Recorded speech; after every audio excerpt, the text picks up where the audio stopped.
How did those towers come down? Well, before we were told what to think by the experts, let's listen to what some eyewitnesses said. Actually, devices that were planted in the building. There was another explosion that took... Huge explosion that we all heard. An explosion, And another explosion. All that evidence of explosions was quickly ignored or dismissed. The next morning, the experts had already figured out how those towers fell. In just under an hour, a raging fire from burning aviation gasoline softened or perhaps melted the steel. And we were told that melted steel story for months. The intense fire caused the tower to collapse. It melted the structural steel.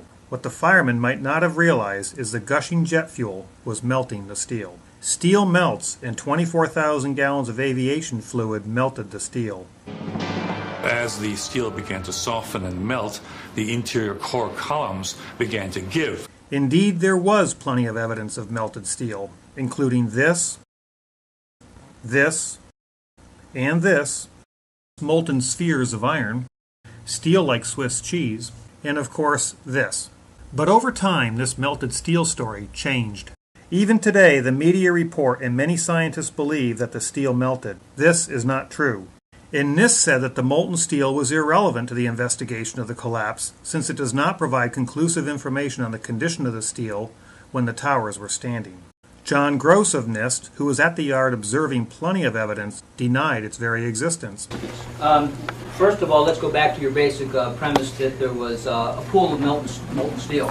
I know of absolutely nobody, no eyewitness who said so. Except these firemen. You'd get down below and you'd see molten steel running down the channel rails. And this eyewitness. The fires got very intense down there and it actually melted beams where it was molten steel that was being dug out. And this architect. It's this fused element of steel, molten steel and concrete and all of these things all fused by the heat into one single element. Molten iron in explosions is easily explained by incendiaries and explosives, but not by fires. So that evidence had to be ignored and denied. If their melted steel story wouldn't work, then how did they explain how those towers came down? Professor Bazant and others published several scientific papers with rigorous equations proving how the upper top block of floors crushed the lower, larger section down to the ground, and then the upper block crushed itself back up. It neglected to explain how the upper block fell through the inner core columns, or why those core columns fell last. In addition, the theory ignores Newton's third law. But other experts disagreed, and instead we were told that it was a pancake collapse, which contradicted the Bazant pile driver theory. Then you had this sequential failure that took place where it all pancaked one after the other. The result is what's called a progressive collapse, as each floor pancakes down onto the one below. But the pancake collapse also couldn't explain how the core columns fell. And despite all the animations, entire floors collapsing are not what we observed. But NIST said, NIST findings do not support the pancake theory of collapse, which is premised on a progressive failure on the floor systems in the WTC towers. NIST also said their study does not actually include the structural behavior of the tower after conditions for collapse initiation were reached. We were unable to provide a full explanation of the total collapse. So here we are many years later with no official theory given for the total collapse of the Twin Towers. Since they can't explain the entire collapse, can they at least tell us how the collapse started? After detailed study, the experts said that the floor truss connection to the columns failed first. Many structural engineers believe that the weak points were the angle clips that held the floor joists between the columns on the perimeter wall and the core structure. At the Massachusetts Institute of Technology, Professor Eduardo Causel has been carrying out research into the disaster. This computer simulation done at MIT shows how heating the trusses would cause them to fail. What this simulation shows is that the most likely the weak point of the floor were the connections to the supports. FEMA and the American Society of Civil Engineers agreed, and PBS concurred. When the steel became weak, the trusses would have collapsed. All the experts agreed the truss connections failed first, except the NIST experts, who later concluded that the truss connections held firm and did not break away from the columns. Then the experts said that the perimeter columns definitely bowed outward. and without the trusses to keep them rigidly in place, the columns would have bent outward. And the FEMA study showed animations of this outward bowing in their study. There was no doubt that the columns bowed outward. That is, until the NIST experts said that the columns definitely bowed in. And then, just before the tower's fall, the experts told us that the columns broke outward. However, the NIST experts concluded that the columns broke inward. While the experts disagreed about how the tower started to fall, they assured us once the structure was weakened, total collapse would be inevitable. The NIST report does not actually involve the structural behavior of the tower after conditions for collapse initiation were reached and collapse became inevitable. But is collapse inevitable? It's not on this structure, and this structure, or this structure. Jonathan Barnett was surprised to find unique steel that had intergranular melting. It was a surprise to me because it was so eroded and deformed. The New York Times said it was perhaps the deepest mystery uncovered in the investigation. But later we were told that it really wasn't a mystery at all. I don't find it very mysterious at all. That if I have steel in this sort of a high temperature atmosphere that's rich in oxygen and sulfur, this would be the kind of result I would expect. But the question was not what would happen to steel if it was attacked by sulfur in a high temperature atmosphere. We know that. No clear explanation for the source of the sulfur has been identified. So the real question is, where did the sulfur come from? The government never answered that question. But others did. Dr. Greening said, "It is concluded that sulfur emission was relatively small compared to those involving diesel fuel and CaSO4 in gypsum wallboard." The BBC media experts agreed. The sulfur came from masses of gypsum wallboard that was pulverized and burnt in the fires. Except that no experiment with diesel fuel and wallboard can replicate this intergranular melting. And after this experiment was posted, Dr. Greening admitted, "I'm prepared to admit that my initial proposal of how the steel was sulfided during the 9/11 events needs to be modified. Certainly it looks like diesel fuel, gypsum, concrete, and aluminum alone are not going to do it."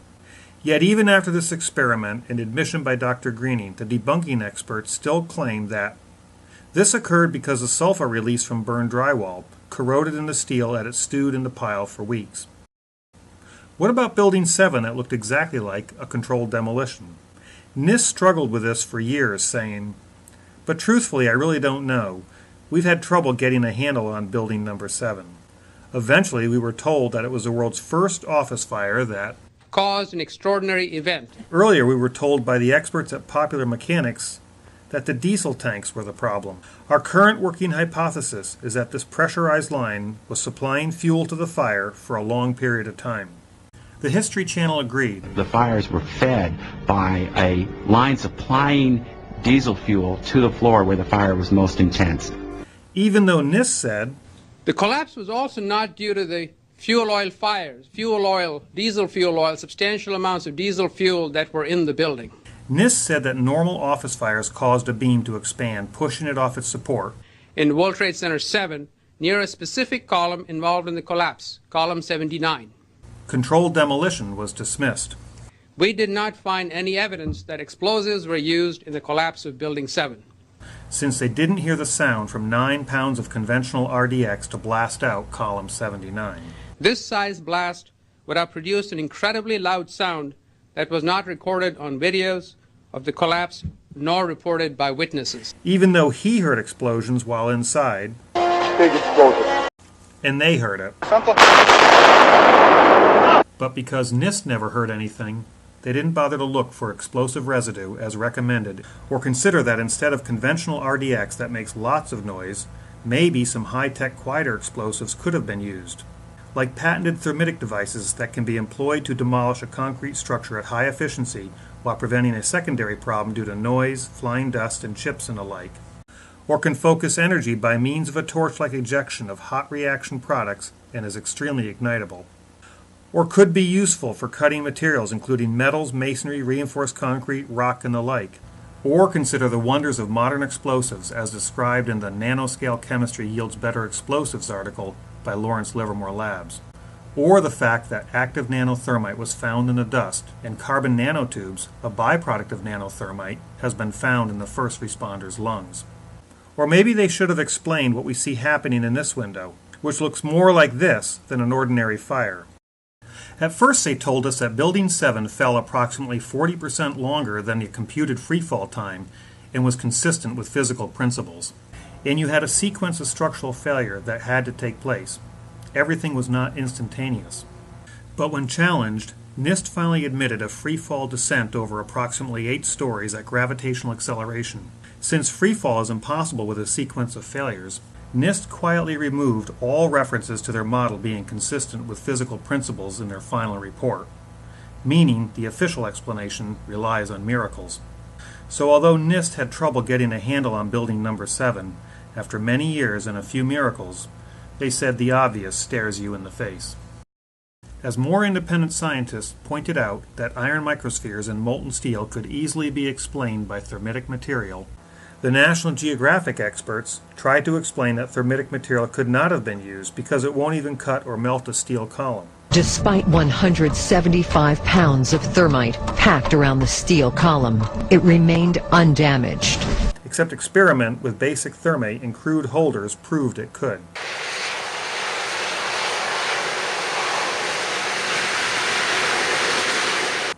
Like National Geographic, the BBC got a real expert, once again to prove to its viewers that thermite cannot melt steel beams.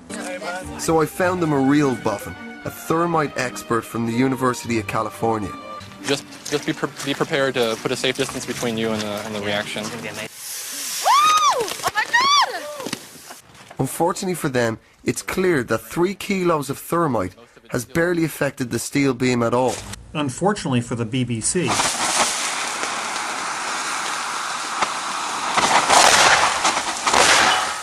it's clear less than 2 kilos appear to have damaged this beam.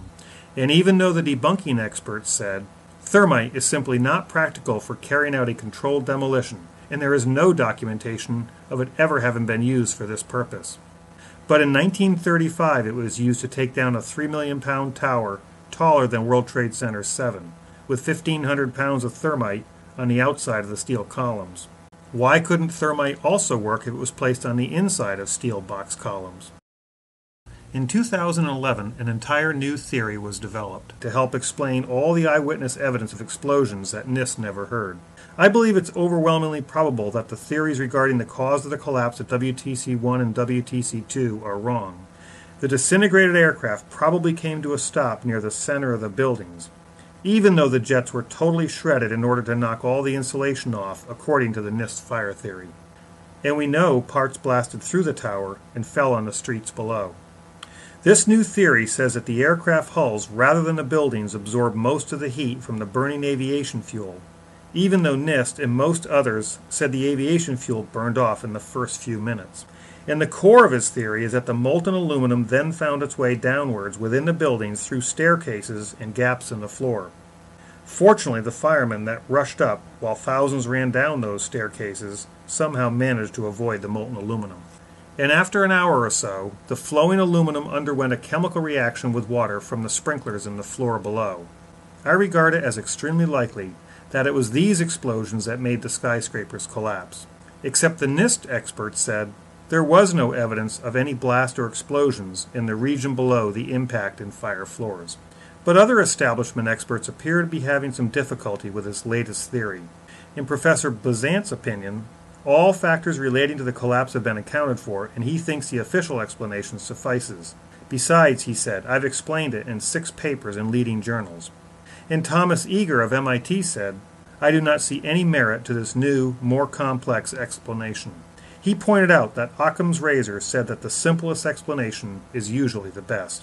So using Occam's razor, maybe the simplest explanation for all those sounds of explosions are explosives. Can an expert propose 2 completely contradictory theories to explain what happened to those towers? Let's find out. Jonathan Kay wrote a book called Among the Truthers and was interviewed on National Public Radio. And for those who don't trust NIST and don't trust the 9/11 Commission, there's a report, it's called What Did and Did Not Cause Collapse of WTC Twin Towers in New York. These are the reports they need to read. Perhaps just give me a couple of sentences highlighted from that report that you are referring to.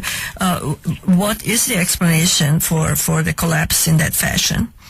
Sure. Well, the collapse of WTC 1 and 2 was a floor-by-floor collapse, which initiated global collapse. And this is not especially complicated principle, but as I said, the details of the reports that I cited. I think it was called like a pancake effect or something. Well, the pancake effect refers to the floor-by-floor effect. So one floor will collapse, and the impact of the other floor will cause a chain reaction. So Kay proposes two opposing theories that are both wrong. In 3 years of interviewing and debating conspiracy theorists, I don't think I have ever won an argument. I think we understand why. So let's review what the experts told us. There were explosions. There were no explosions. The fires melted the steel. The fires didn't melt the steel. The truss connection broke. The truss connection didn't break. The columns bowed out. The columns bowed in. Building 7 didn't free fall. Building 7 free fell. The sulfur came from the gypsum. Sulfur didn't come from the gypsum. Collapse was inevitable, although it's not inevitable. The experts can't melt steel with thermite, but a novice can. In all the theories we've been told by the media and institutional experts, their melted steel theory is wrong because those fires are too cold to melt that steel. Their crush-down, crush-up pile driver theory is wrong because it defies Newton's third law and doesn't match observation. The pancake theory is wrong because it defies momentum laws and cannot explain the fall of the core and does not match observation. And their aluminum sprinkler theory is wrong because there is no evidence to support it. And after years of study and millions of dollars, our government doesn't have any theory at all for the collapse, simply saying it was inevitable. And none of their theories can be demonstrated experimentally or explain the molten steel, the iron microspheres, the eutectic formations, free fall, uniform acceleration with no jolts, nanothermite, and much more. So what theory do you believe? Most people would rather believe the corporate media and mainstream experts, even if their theories are wrong and don't make sense. But if you have the courage to look at all the evidence and to independently think using basic laws of physics, you will clearly see the elephant the experts are desperately trying to hide. They want us to never forget 9/11, but also want us to never remember the uncomfortable evidence. Because the experts told us, the investigation team has studied every possible scenario, except the controlled demolition scenario that best addresses all the evidence, and was clear that very first day before the experts had the chance to hide that elephant. This was clearly, the way the structure is collapsing, this was the result of something that was planned. This is not, it's not accidental that the first tower just happened to collapse and then the second tower just happened to collapse in exactly the same way. How they accomplished this, we don't know. So how did those towers come down? They were intentionally blown up. The obvious stares you in the face.